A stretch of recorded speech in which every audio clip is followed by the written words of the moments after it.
वहीं उसी होटल में अविनाश अपने एक बिजनेस क्लाइंट के साथ बैठा हुआ था। थोड़ी देर पहले ही वो लंदन से वापस आया था और सबसे पहले यहाँ इस इम्पोर्टेंट मीटिंग के लिए आ गया था। अचानक उसकी नजर नव्या पर पड़ी। व्हाट? ये यहाँ? इसे तो शशांक ने कहाँ कहाँ नहीं ढूंढा। ये यहाँ क्या कर रही है? अविनाश के मुंह से निकला। उसने देखा कि शेखर और मिस्टर अहलूवालिया कई सारे बॉडीगार्ड्स के साथ नव्या को घेरे हुए थे। लगता है आज भी ये नव्या किसी मुसीबत में है। पर ये लोग करना क्या चाहते हैं नव्या के साथ?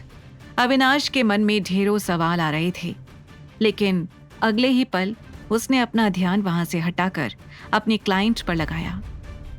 थोड़ी देर बाद उसने देखा कि सामने से एक वेटर आ रहा है। वेटर की ट्रे में बहुत सारी डिशेस थीं। नव्या समझ गई थी कि यही सही मौका है।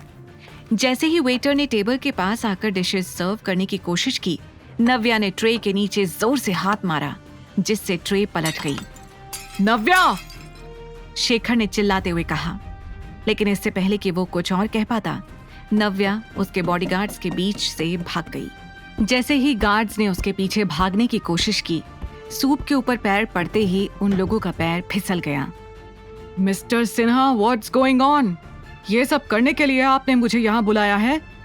मिस्टर अहलूवालिया ने गुस्से में चिल्लाते हुए कहा। काफी सारा खाना उसके ऊपर भी गिर गया था। सो सॉरी मिस्टर अहलूवालिया, मैं अभी नव्या को लेकर आता हूँ। शेखर ये कहकर नव्या के पीछे भागा। उधर नव्या अपनी सांसें थामे भागती जा रही थी। उसके पीछे कई गुंडे पड़े थे, लेकिन इस वक्त उसे सिर्फ और सिर्फ आरव के पास जाना था। एक्सक्यूज मी, यहाँ पीछे का दरवाजा कहाँ है? नव्या ने एक वेटर को रोककर पूछा। वेटर कुछ देर तक तो नव्या की हालत देखता रहा। उसके पूरे सूट पर सूप गिरा हुआ था। जल्दी बताइए, बैक गेट कहाँ है? प्लीज जल्दी बताइए, नव्या ने हांफते हुए कहा। वेटर ने घबराकर जल्दी से नव्या को पीछे के दरवाजे का रास्ता बता दिया। नव्या ने पलटकर देखा और सीधा पीछे के दरवाजे की ओर भाग गई। बैक गेट से निकलते ही नव्या मेन रोड पर आ गई। पसीने से भीगी हुई नव्या हांफ रही थी। उसे बस जल्द से जल्द वहां से निकलना था।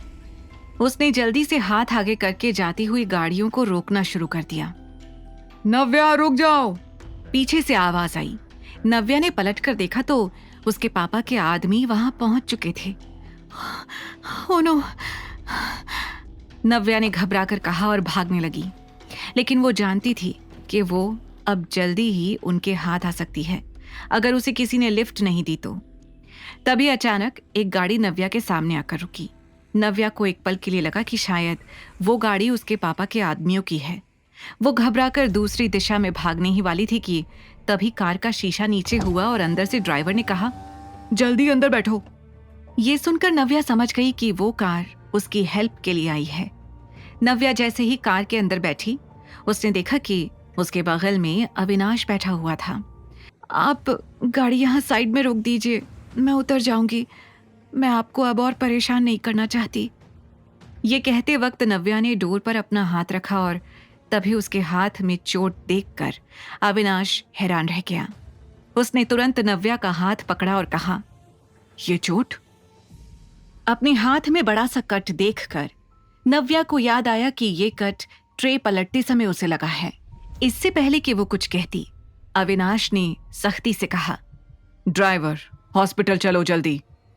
ये सुनकर नव्या ने अपना हाथ पीछे खींच लिया और हड़बड़ाते हुए कहा, देखिए, मुझे हॉस्पिटल की जरूरत नहीं है, मैं ठीक हूँ। मामूली सी चोट है, आप बस मुझे यहाँ किनारे पर उतार दीजिए।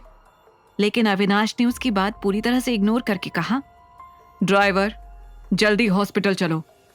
अरे, आपको सुनाई नहीं दे रहा है क्या? मुझे नहीं जाना हॉस्पिटल, मुझे यहाँ उतारिए, मेरा यहाँ से जाना बहुत जरूरी है, नव्या ने इस बार घबरा कर कहा। ड्राइवर, सुना नहीं? जल्दी चलो हॉस्पिटल, अविनाश ने कहा। इस बार नव्या का गुस्सा और भी ज्यादा बढ़ गया था। आरव की फिक्र में कुछ देर के लिए वो भूल गई थी कि अविनाश ने उसे शेखर से बचाया है। मिस्टर आहूजा, आपको सुनाई नहीं दे रहा है क्या? मैं हॉस्पिटल नहीं जा सकती। इस वक्त मेरा होटल वापस जाना बहुत जरूरी है। मेरा बेटा आरव पिछले 2 दिनों से गायब है। मुझे उसी होटल में जाकर उसे ढूंढना है जहां वो रुका था। Please try to understand. Navya इस बार चिल्ला उठी, पर अविनाश अब उसे और नहीं सुनना चाहता था, इसलिए उसने नव्या के पास आकर उसके मुंह पर अपना हाथ रख दिया।